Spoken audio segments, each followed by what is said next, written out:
Okay, let's move on to speaking part two. Describe a house or an apartment you would like to live in, please. Recently, some people live in houses. Are, that houses are very cheaper than that of apartment because some people live in Mike, please take the because mic. some people live in houses.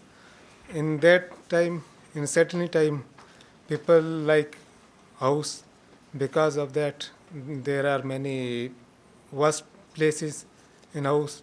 Everyone have gardening in their house. Someone want to their pastime. Because of that, they live in house. Other one,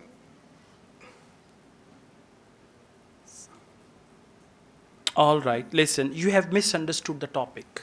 The topic is not the type of people who live in the house and all that. The topic is describe a house or apartment you would like to live in. It means it is your dream house, right? A house you would like to live in. So you will talk about your dream house and then what it is like means interior and exterior of the house, where it would be, location of the house, why you would like to live in this house, reason to live in that house, and how you feel about this house. That is your feeling. So you should cover this topic. What you did, you spoke about houses in general and people want and all that.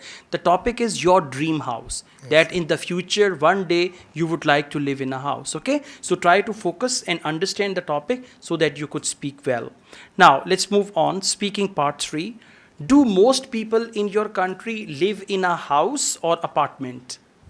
most of the people live in apartments because that apartments are very cheaper, costlier, and all that.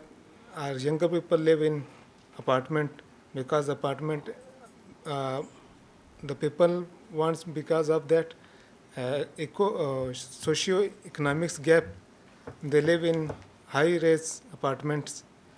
All that. Okay, your language is good, but you just need to focus the topic and your answers should be according to these topics and questions. So this week you need to focus on that. Yes. Okay, thank you.